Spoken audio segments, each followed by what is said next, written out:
My boyfriend changed into a different person after we moved in together. He refuses to accept that I don't want to be his girlfriend anymore, and I'm scared.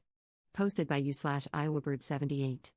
My 46F boyfriend, 38M James refuses to let me end the relationship. We've been together for a little over a year and have been living together since November. Before we moved in together, things were good. We lived in different areas, so most of our time together was over weekends. We got along well, talked often, phone and text, did things together, met each other's families, etc. If any issues arose, we talked about them and worked it out. That's why we decided to move in together. That's when things changed. After moving in together, he started becoming more and more clingy, wanting to spend every available minute together. He started staying home a lot. I work from home. Suddenly, we were constantly together. It started to become an issue. But when I tried to talk to him about it, it was somehow my fault he was being that way. I wasn't giving him quality time, because being in the same room with someone isn't being together, just occupying the same space. So I made it a point to give him one-on-one time, without distractions, daily. It got worse. He started throwing tantrums. We'd get invited somewhere, and at the last minute, he'd decide he didn't want to go but said it was fine if I did. I wouldn't be gone 30 minutes before he'd start texting me, and he'd text nonstop the whole time. If I stopped answering, I'd get messages like, "I won't be here when you get back," or, "You're not going to like what you find when you do get back." Then, when I did get back, regardless of whether I came back right away or hours later, he'd be crying and telling me how neglectful and dismissive I was of his feelings. At first, I listened and apologized, and tried to be more mindful. But then his insecurities started. He began questioning if there was someone else. He said it was his insecurities, nothing I was doing, but that it was better to voice them and get my reassurance than to let them fester. That made sense the first time, maybe the second time, but not the 15th time. We started arguing. When exactly would I have time for someone else? We are never apart for more than 10 minutes. It just got worse. He started arguments over nothing. Nothing would be going on, nothing would happen, he'd just come into the room yelling. He's read my journals. He either goes through my phone or has installed spyware on it.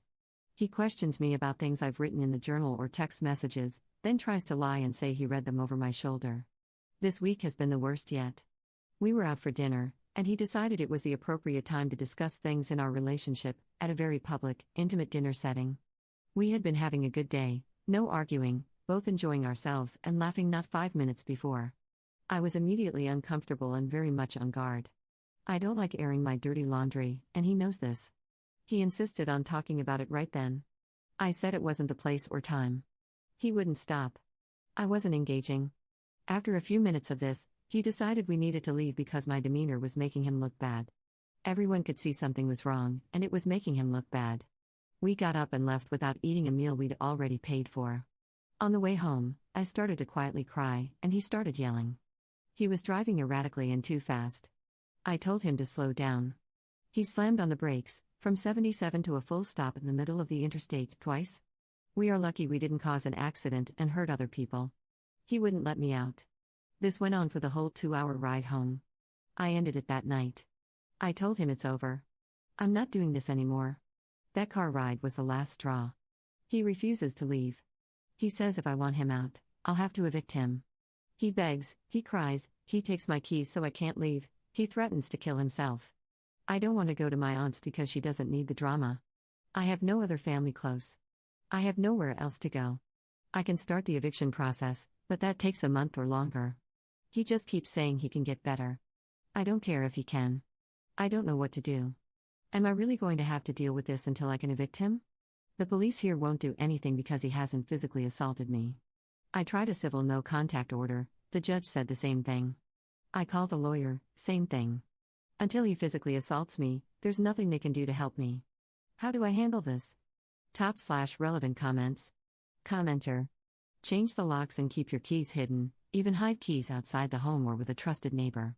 In the meantime, during the eviction, just live like he isn't there, no conversations, no doing his laundry, no cooking for him, no reminding him of appointments, nothing. Also, take his key to your vehicle. Change all access to your money and update all your passwords. Commenter 2. I can't even imagine being nearly 50 years old and saying something as ridiculous as my boyfriend won't let me end the relationship. This is something teenagers think. Ops response. I couldn't agree more. I felt ridiculous even typing it. Someone else said, I didn't know you could do that. Neither did I. Op clarifies her past relationships after commenters saw her post history referencing multiple different men. For clarification, I've been married once. He was abusive and was sleeping with his first wife behind my back. Once my divorce was final, 2014, he remarried his first wife. She died less than a year later under mysterious circumstances. 2 years after the divorce, he died of a massive heart attack. He has a son that I raised for years, who is 17 now. My boyfriend died in 2017. He fell asleep while driving home from work, graveyard shift, crossed the center line, and hit a semi head-on. The steering column was pushed into his chest, broke his ribs, and a rib punctured his heart. He was pronounced dead at the scene. He was a mile from home. The next one was in 2018, he cheated and was an alcoholic. We split up in October of 2023. I met my current boyfriend in December of 2023. I know that's not much time between the last two. Also, I'm not questioning whether I should get out of the relationship, just how to handle this until I can get him out of my house. I own my home, so there is no landlord to speak of. I've called the police, a lawyer, and my county judge. I'll say that since he hasn't physically assaulted me, there is nothing they can do to help. Update 4 months later. It's been 4 months, and I thought I'd post an update. I took some of the advice and filed for eviction a week after my original post. I switched bedrooms and placed locks on my bedroom and office doors. I tried to stay calm and not engage in arguments, doing my best to keep things smooth until the eviction. He was not having it. He would go from crying to talking calmly to yelling, daily. The more I refused to engage, the more volatile and aggressive he became. If I didn't respond to him within 5 minutes, whether by text or in person, I was accused of ignoring him. It didn't matter if I was working, driving, doing things around the house, or just sitting at home. It was exhausting, and I was just counting the days. Approximately 1 week before the eviction, he was sending me texts while sitting in the same room. I finally told him I wasn't going to answer another message. He sent 3 more long texts. I set my phone down and got up to leave the room. He attacked me before I got to the doorway. He knocked me to the ground, slammed my head and arm against the floor, tried to force himself on me, and then headbutted me, giving me 2 black eyes. After this, he took my phone, loaded his things into the car, and left. This happened on a Friday evening. My cousin and a friend came to stay with me for the weekend.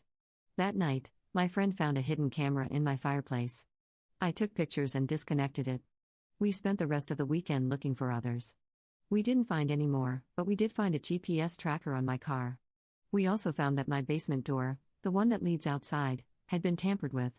Additionally, the interior basement door, which has a chain lock, had the bracket screws clipped short and then pushed back into the frame. It would hold with no pressure, but with just a bit of force, it wouldn't, rendering the lock useless. I documented and took pictures of everything. He continued to call and make threats all weekend. He said he went back to his hometown, but I don't think he did. I think he sat in his car watching my house all weekend. The following Monday, I filed for a no-contact order through the courts. That same day, he was arrested on his way back to his hometown, on unrelated charges. I was granted the no-contact order. He is still in jail. The last couple of months have been an emotional struggle. I didn't realize how much of a toll all of this had taken on my mental health. I've been looking into therapy, it couldn't hurt at this point. My physical injuries have healed, with no permanent damage, just swelling and bruising. That's it. I've just been working on myself. He's still in jail and I'm unsure of when he'll be released, but I'll be notified when he is. Thank you to everyone who gave advice, I really appreciate those who responded and helped. Top/relevant comments. Commenter. Just to clarify something, he got your phone and left, but then called you over the weekend? Op's response. Yes, he took my phone while he packed his things. He didn't take it with him, he gave it back as he was walking out the door. Commenter 2. What a nightmare, I'm so sorry he put you through all of this. There is no way on this green earth that this is the first time your ex has gone off the rails. There are online services in the US where you can search for an individual's criminal record or history of restraining orders. You can also apply directly to some law enforcement agencies with just a name, date of birth, and places they've lived, I believe. I think you might find it valuable to understand the history of this person, who his other victims have been, and what they did to move on from this abusive stalker. Start educating yourself on how to stay safe. The Strictly Stalking podcast will help you feel less alone in this nightmare. Also, read The Gift of Fear by Gavin de Becker. You definitely need to speak to someone to help you work through what just happened, but also to help you understand how to make better choices, or at least recognize the signs more quickly. Sounds like you have a trusting heart, and unfortunately, that can be exploited by predators like your recent ex. Also, whoever you see for therapy should be familiar with vulnerable narcissists, NPD. If they aren't, they might not be much help. Ops response. You are correct, he has priors. He was imprisoned in a different state. He trapped his ex-wife inside their home by screwing the doors shut, lit the house on fire, and drove away. She was able to escape through a bathroom window. I can't remember the exact charges he was convicted of, but he spent 6 years in prison. I feel very foolish. Upon being told to sell the house and move to a place the boyfriend doesn't know. The house I live in was my grandparents' home. My aunt, whom I helped take care of, lives just down the street. My son, who lives in an adult assisted living facility, is also here. I know it would be best to move, but I don't think I could sell my grandparents' home or leave my aunt and son, though I know staying is a bad idea.